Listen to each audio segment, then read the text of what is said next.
நாம இன்னைக்கு பார்க்க போற கதை கோபால் கிருஷ்ணன் வியோடது. இது நம்மள பலருக்கும் தெரிஞ்ச ஒரு உணர்வோட தொடங்குது. சமூகம் நமக்கு கொடுத்த ஒரு வாக்குறுதி கடைசியில எப்படி காத்துல பறக்க விடப்பட்டதுங்கிறத பத்தின ஒரு ஆழமான பார்வைதான் இது. வாங்க, அவரோட பயணத்துல என்னதான் நடந்ததுன்னு கொஞ்சம் விரிவாவே பாப்போம். முதல்ல இந்த கதையை எழுதினவரோட வார்த்தைகளையே கேளுங்களே. பாருங்க, இது ஒரு விருப்பத்தோட ஆரம்பம் இல்ல, ஒரு கட்டாயத்தோட ஆரம்பம். ஒரு கனவை துரத்திட்டு போன பயணம் இல்ல, ஒரு பயத்திலிருந்து தப்பிக்க ஆரம்பிச்ச பயணம் இது. இந்த கதையோட முதல் அத்தியாயமே நம்ம சமூகத்துல எவ்வளவு ஆழமா வேரூன்றி இருக்கிற ஒரு அழுத்தத்தை பத்தி தான் பேசுது. அதாவது இந்த கதையை எழுதினவரை ஒரு குறிப்பிட்ட பாதையில போக வச்ச அந்த சக்தி கல்வி. அவரை படிக்க தூண்டினது அடடா அறிவை தேடணுங்கிற ஆசையெல்லாம் கிடையாது. அதுக்கு பதிலா படிக்கலைன்னா வாழ்க்கை வீணாயிடும், எல்லாரும் உன்னை ஏமாத்திடுவாங்கன்னு அவரை சுத்தி இருந்தவங்க மனசுல விதைச்ச ஒரு பயம். சரி, இந்த அழுத்தம்லாம் எங்கிருந்து தான் வருதுன்னு நீங்க கேட்கலாம். திரைப்படங்கள், வரதட்சண சிஸ்டம், சாதி, மதம்னு தன் சமூகத்துல இருக்கிற ஒவ்வொரு விஷயமும் நீ படிச்சே ஆகணும் அப்படிங்கிற கட்டாயத்தை எப்படி உருவாக்குதுன்னு அவர் சுட்டி காட்டுறார். சரி, அந்த சமூக அழுத்தத்துக்கு கட்டுப்பட்டு ஒரு முடிவு எடுக்கிறாரு.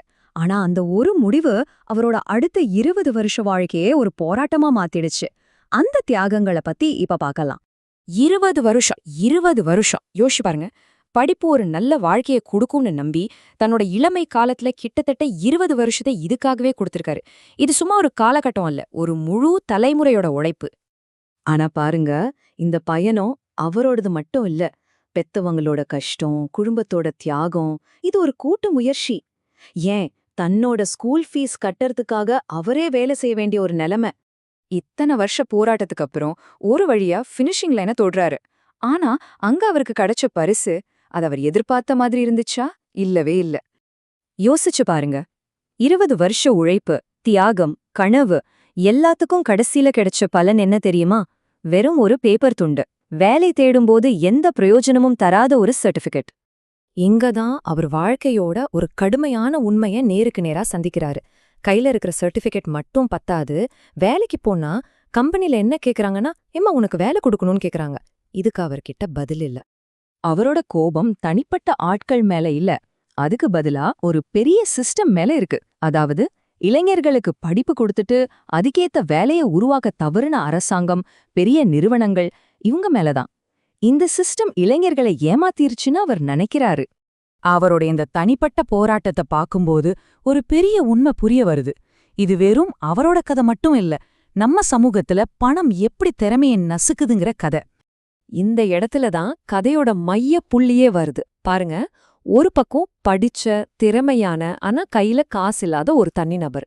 இன்னொரு பக்கம் பணத்துக்கும் அதிகாரத்துக்கும் மட்டும் மரியாதை கொடுக்கற ஒரு சிஸ்டம். இது ரெண்டுக்கும் நடக்கிற ஒரு போர் தான் இது.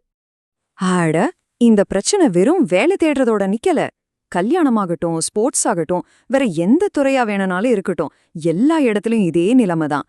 பணம் இல்லாத திறமைக்கு எங்கேயுமே மதிப்பில்லைங்கிறத அவர் உணர்றாரு.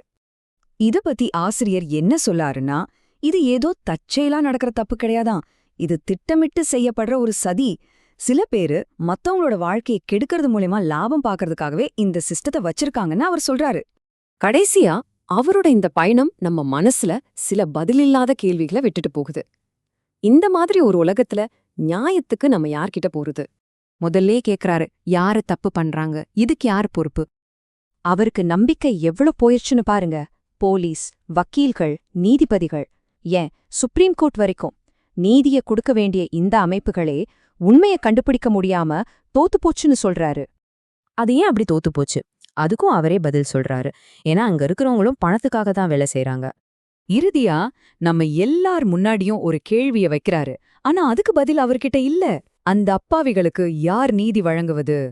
நாம இந்த கதைய அவரோட ஒரு வேண்டுகோளோட தான் முடிக்கிறோம். அவரோட தனிப்பட்ட இழப்புகளோட கணக்கு தான் நாம இப்போ கேட்ட இந்த கதையா நம்ம முன்னாடி நிக்குது.